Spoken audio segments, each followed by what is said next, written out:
So the video I have for you today is actually a request we keep hearing in the showroom.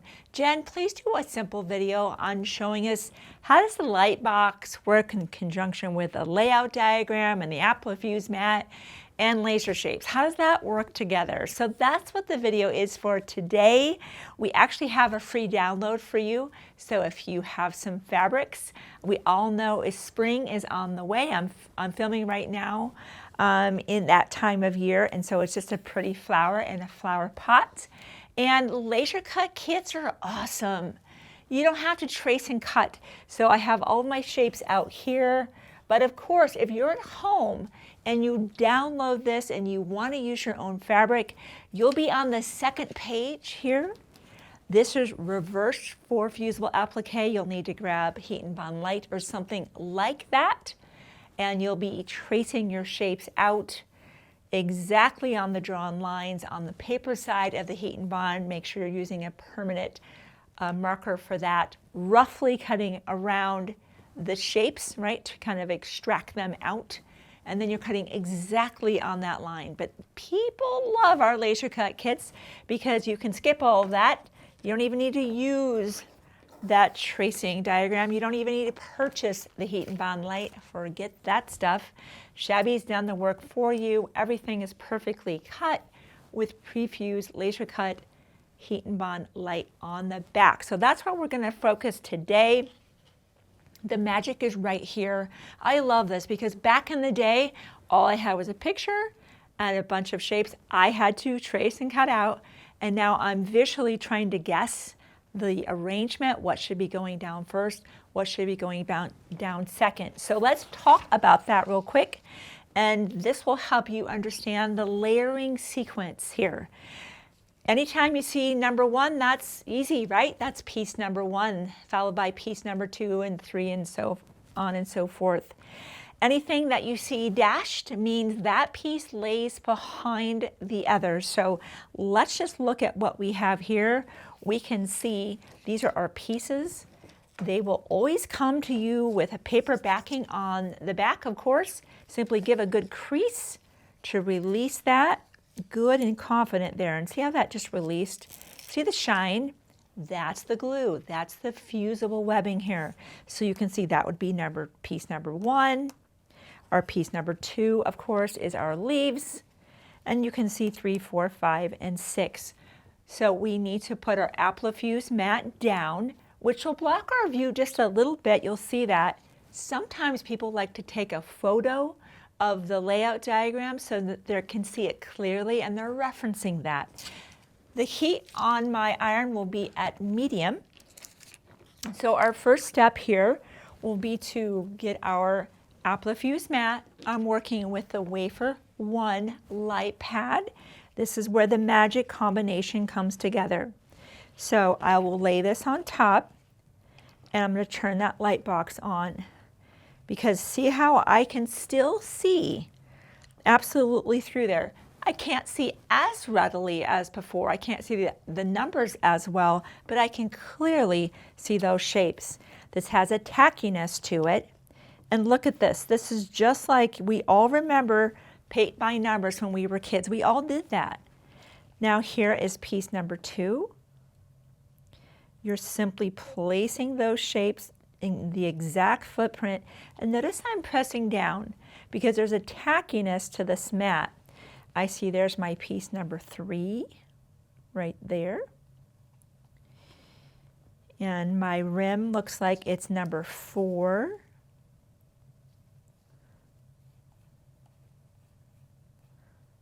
I'm going to scoop my pot up just a touch. Our flower here, and then our last piece right at the top. How fun is that? Some things have really small pieces. My fingers they can't grab it. That's when I grab for my gypsy quilter tweezers. In this case, the pieces are large enough, but if you ever want to make micro changes, this is a great tool. It just seems like it makes small movements and the other things aren't moving. The next thing we do is you have to remember we can't iron on our light pad of any source, to my knowledge today, allows a heat directly on the light source. So there's a movement. Check out how we simply lift up our Appli-Fuse mat, remembering that the pieces that are in direct contact with the mat have a grip to them. And I place my iron, which is on a medium heat, for about 5 to 6 seconds. So in just 2 presses, we're not ironing back and forth, just a press, we will have our entire shape merged together. All 6 pieces are beautifully merged together, and I love that, right? I'm not guessing about the juxtaposition. When there's only 5 or 6 pieces, it's not very hard to figure out the layering. But I have done applique where there's more than 50 pieces in that with no guidance. How many times did I get the layering wrong? Several. And I just had to live with that. That's why all of the Shabby Fabrics applique patterns that we produce always give you the numbering sequence, and we also give you that dashed line so you understand which piece lies behind another piece. Once everything is cooled off, this is my favorite process, and by the way, I've already cut my background. Notice this outermost line. It lets us know to cut our fabric to 7 by 7, and I've done that. It's now time to place that fabric right in that footprint so that when we bring our merged shapes together off of the Appli-Fuse mat, this is now one combined shape, leaving 0 residue on the Appli-Fuse mat. And in order to avoid the Appli-Fuse mat from getting kind of dusty and losing that grip, we roll ours up. This is called, I think this is called the slap and wrap peel. Don't quote me on that one. We'll have that in the link below. This keeps this stored. This comes with several in a container. If you do anything with stabilizers where you want to keep that rolled up, this is a great option. Now that we have our background exactly in the footprint that it needs to be, see how I can once again see exactly where those applique shapes should be.